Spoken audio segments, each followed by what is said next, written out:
Medan listrik yaitu ruang di sekitar muatan listrik yang masih dipengaruhi oleh gaya listrik. Benda uji bermuatan listrik I diletakkan benda bermuatan listrik Q besar. Jika benda uji mendapat gaya, maka tempat di mana benda uji berada di dalam medan listrik benda bermuatan Q besar. Next. Semakin jauh letak benda uji dari benda bermuatan Q besar, maka semakin jauh letak benda uji dari benda bermuatan Q besar, maka gaya pengaruhnya semakin kecil, sehingga kuat medan listriknya semakin kecil.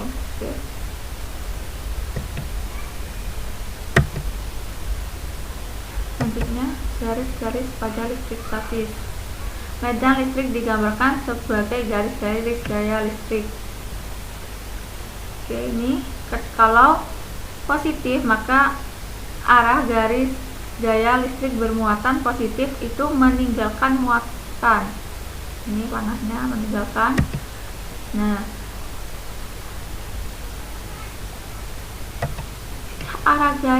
jika arah garisnya bermuatan negatif, maka akan menuju muatan.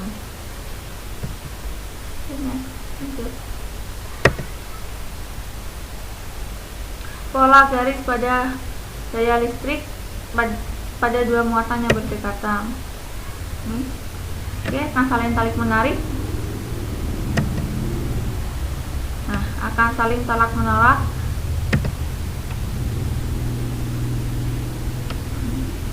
Muatannya sendiri.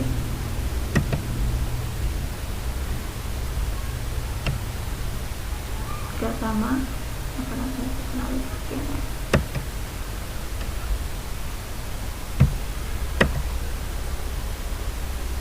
Kuat medan listrik.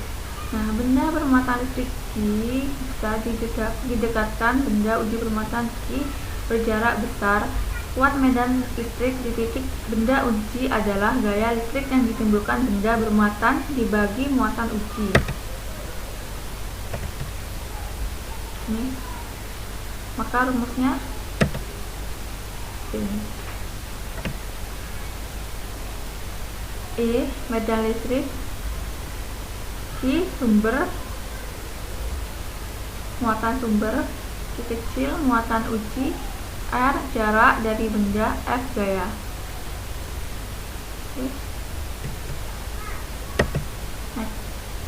Kilat.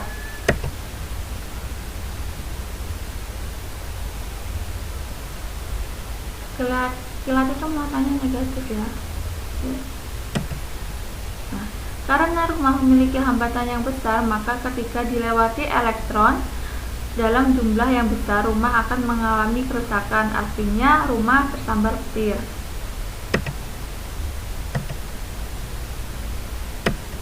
Nah, kalau rumah kalian ada penangkal petirnya, ini prinsip kerja penangkal petir.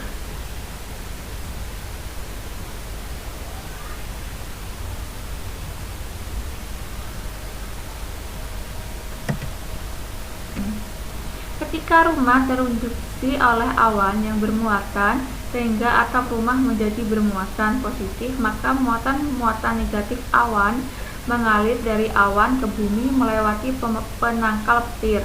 Karena penangkal petir tersebut dari bahan konduktor yang baik, maka ketika dilewati muatan listrik negatif dari awan tidak menyebabkan kerusakan. Prinsip kerja penangkal petir 2. Lanjutannya tadi ya.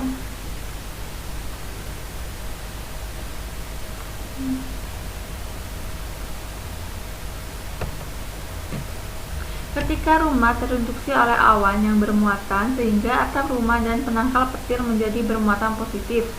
Karena penangkal petir tersebut dari bahan konduktor pada ujungnya runcing, maka udara di sekitar penangkal petir akan terionisasi oleh ion, akan ketarik penangkal petir dari aliran dan dialirkan ke bumi. Sedangkan ion positif akan ketarik awan dan menetralkan awan. Nah, besar benda potensial listrik dapat dihitung dengan membandingkan sejumlah muatan listrik. Nah, sistematis penulisannya, benda potensial W ini energi listrik dibagi dengan muatan listrik. Oke, next. Contoh soal, berapakah benda potensial kutub-kutub baterai sebuah rangkaian jika baterai tersebut membutuhkan energi?